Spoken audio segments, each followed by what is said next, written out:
ये थाना क्षेत्र गाजीपुर में विगत कई दिनों से कुछ चोरी की घटनाएं हो रही थी, जिसमें मैनुअल इनपुट्स के आधार पर ये संज्ञान में आया था कि एक बड़ा गिरोह है जो अभ्यस्त अपराधियों का है और ये अक्सर ऐसे कार्य कर रहे हैं जो घरों की रेकी कर करके चोरियां कर रहे हैं।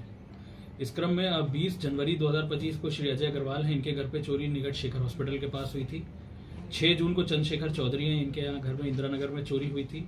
13 जून को फुलगेम राम हैं, इनके घर हरिनगर के पास चोरी हुई थी। 14 जून को मनोज कुमार सिंह हैं तथा 17 जून को सुधीर कुमार द्विवेदी हैं, इनके घरों पे चोरी हुई थी।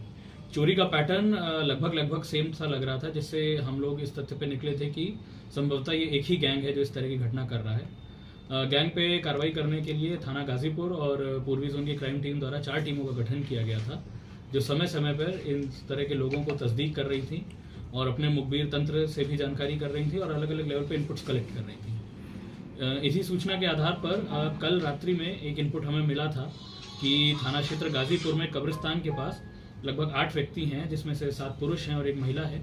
वो कुछ सामान बंटवारे की आपस में बातें कर रहे हैं और प्रश्नगत चोरियों में ये लोग संदिग्ध हो सकते हैं। इस घटना का संज्ञान लेते हुए हमारी गाजीपुर की थाने की पुलिस और क्राइम टीम मौके पर पहुंची, जहां पे पुलिस ने इन लोगों को गिरफ्तार करने का प्रयास किया।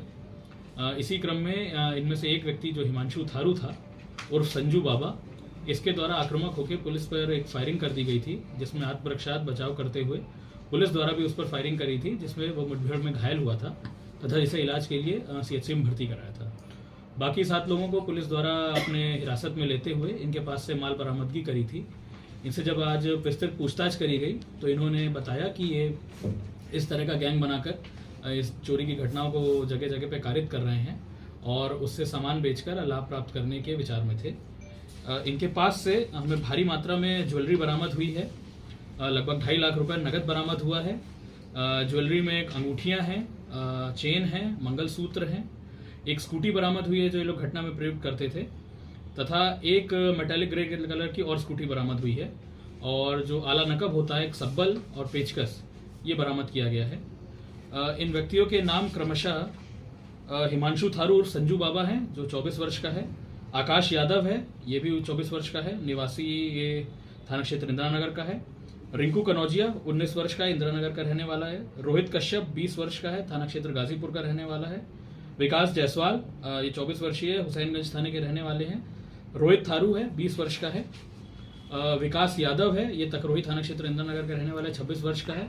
तथा महिला मानसी शर्मा जो 23 वर्ष की है, ये भी थाना क्षेत्र हजरतगंज की रहने वाली है। इसमें 8 जैसा कि मैंने बताया, ये लोग अभ्यस्त चोर हैं। इसमें अगर आप देखेंगे तो हिमांशु थारू पे लगभग 11 मुकदमे हैं, आकाश यादव पे 5 मुकदमे हैं, रिंकू कनौजिया पे 3 मुकदमे हैं और बाकी सब पे भी कुछ ना कुछ मुकदमे हैं। ये लोग ये लखनऊ में भी हैं, काफी दिन से हैं और इसके अलग अलग समय पे ये जेल भी गए हैं और क्योंकि अभ्यस्त अपराधी हैं तो जेल से निकलने के बाद इस तरह की घटना में लिप्त रहे हैं। पहले भी इन पे कार्रवाई करी गई है और भी फिर से इन पे कार्रवाई करी आपस में ये सब जेल में एक दूसरे से मिले हैं और ऐसे ही एक दूसरे के मित्र हैं, परिचित हैं। अन्य डिटेल्स पे भी इनसे जैसे विवेचना चलेगी तो उस पर पूछताछ करी जाएगी। इसमें महिला का काम ये रहता था कि महिला एक नॉर्मल पब्लिक की महिला बन के क्षेत्र में घूम के घरों की रेकी करती थी और जो भी घर उसे ठीक लगता था उसको चिन्हित करके अपने बाकी साथियों को बताती थी, जो बाद में चोरी प्लान करके घटना को कारित करते थे। सर, लखनऊ के मुकदमे मिले हैं, लेकिन अभी डिटेल्स पे चेक करा रहे हैं कि किसी और जनपद में भी इनके द्वारा चोरी की घटनाएं कारित करी गई हैं, उसको इनके आर्थिक आपराधिक इतिहास में अपडेट किया जाएगा। इन पर कार्रवाई? हाँ बिल्कुल, इन पे चार्जशीट जल्द से जल्द लगवा के इस पे हम लोग गैंगस्टर की कार्रवाई करेंगे, इनकी संपत्तियां चिन्हित करके उनकी कुर्की कराई जाएगी। इनाम की घोषणा करेंगे। हमारी तरफ से पुलिस टीम को 20,000 रुपए का इनाम दिया।